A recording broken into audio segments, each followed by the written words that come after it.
the table. And so we have a Nimzo Indian. yes. A Samisch Variation, which is really taking a page out of the history books. You got to go back 60, 70 years. And at one time, the move A2, A3 was the rage. In modern chess, it's a rare guest.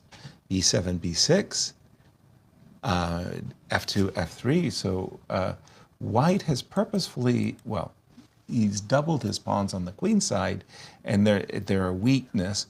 But what White wants to do is get a big, broad center, oftentimes at the cost of a pawn, in order to attack Black's king. Let's take a look. Knight C6, E4, and you can see Wesley going immediately after the C4 pawn. Now this one, C5, wow.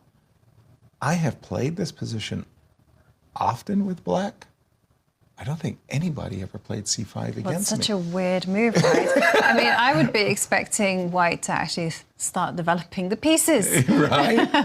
And we do have a capture on C5. And this then is take a look at this. the follow-up, rook to B1. So basically, he's saying, look, I got rid of my weakness. It was a double pawn. I didn't need it that much. And you put your knight on the edge of the board. Why did you do that? Miro? Is this news for you? I mean, nobody played it against me. Let me see.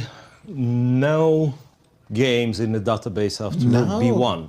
So it has something to do with knight to C6 being not the most popular, and then after E4, knight A5 being quite rare. Bishop So A6, bishop A6. Right. And starting from move 4, in fact, as far as I understand, the modern idea, well, let's look at queen A3, right? Because we can guess D6, C takes, even if you get the pawn back, White's not worse. Yeah. After queen A3, bishop E2 is good.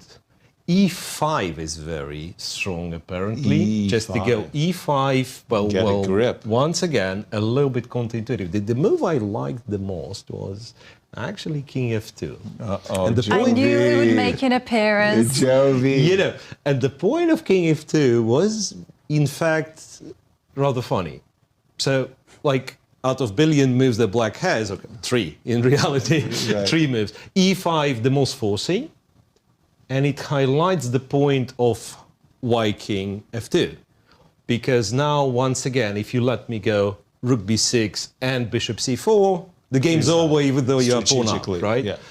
So something like this happens, and then it's C6, and then it's Knight A5, and then it's Rook B6.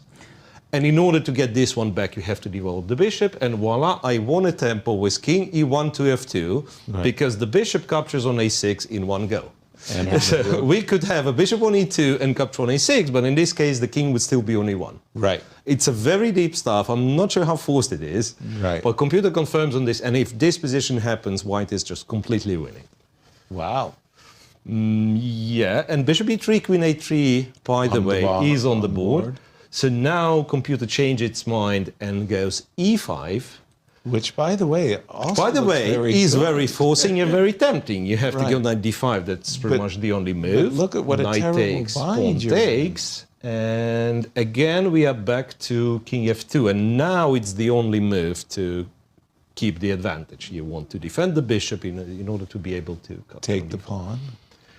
Well, this one computer has as almost +2. Which is remarkable. It's what? It's move 19.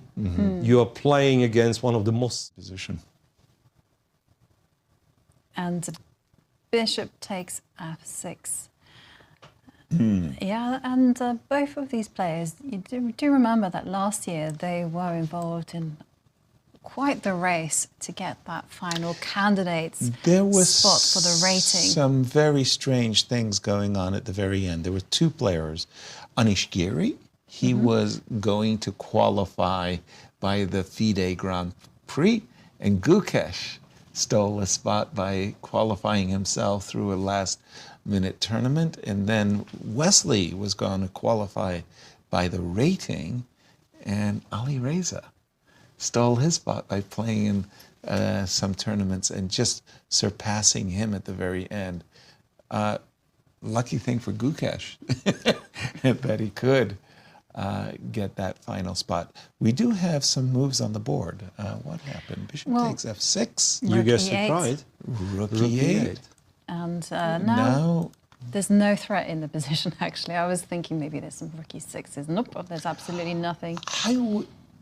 Oh, you're right. Rook takes e2, king takes e2, takes on f6 is met by queen f8. Oops. Yep.